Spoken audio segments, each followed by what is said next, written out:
दोपहर की चिलचिलाती धूप में मेरा गला सूख रहा था।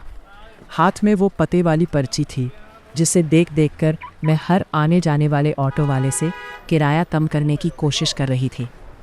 कोई 100 रुपये मांग रहा था तो कोई 150। मुझे समझ नहीं आ रहा था कि ये लोग मुझे नया समझकर ठग रहे हैं या शहर वाकई इतना महंगा है। मैं अभी एक और ऑटो वाले से बहस कर ही रही थी कि पीछे से एक आवाज़ आई, ओ हेलो दीदी, शहर में नई लगती हो। मैंने मुड़कर देखा, एक लड़का खड़ा था।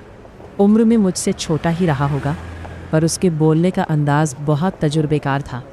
वह पास आकर बोला, दीदी, इस तरह पर्चा लेकर रास्ता पूछोगी तो कोई भी सही बात नहीं बताएगा।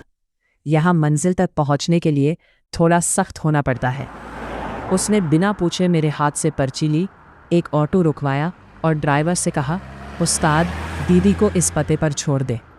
मैंने झिझकते हुए पूछा, भैया किराया कितना होगा? लड़का मुस्कुराया और बोला, दीदी किराया तो 20 रुपये ही लगता है, बस बोलने का तरीका आना चाहिए। ऑटो में बैठते हुए मैं यही सोच रही थी कि जिस शहर से मैं डर रही थी, वहाँ एक अनजान लड़के ने बिना किसी स्वार्थ के मेरी मदद कर दी। कम उम्र की जिम्मेदारियाँ वाकई इंसान को कितना कुछ सिखा देती हैं।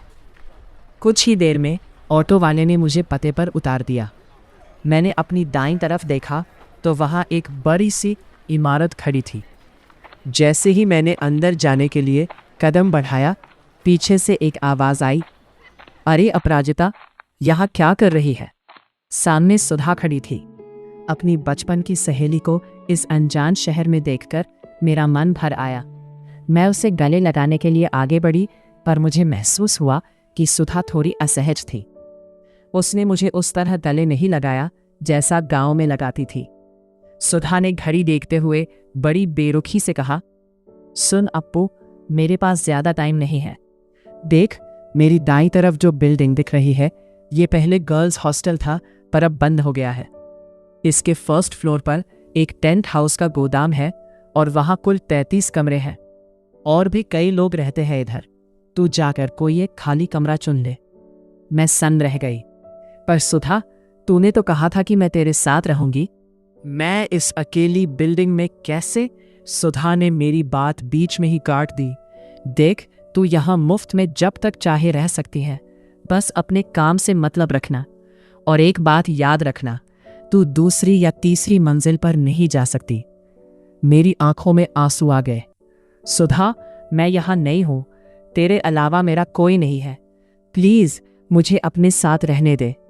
सुधा ने बिना किसी इमोशन के कहा, देख अप्पू, इससे ज़्यादा मैं तेरी कोई मदद नहीं कर सकती। रहना है तो रह, नहीं तो तू वापस गाँव जा सकती है। मैं चलती हूँ।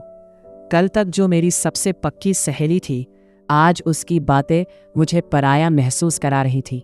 मैं अपना बैग उठाए उस पुरानी बिल्डिंग की सीढ़ियों की तरफ बढ़ गई, जहाँ अंधेरा मेरा इंतज़ार कर रहा था।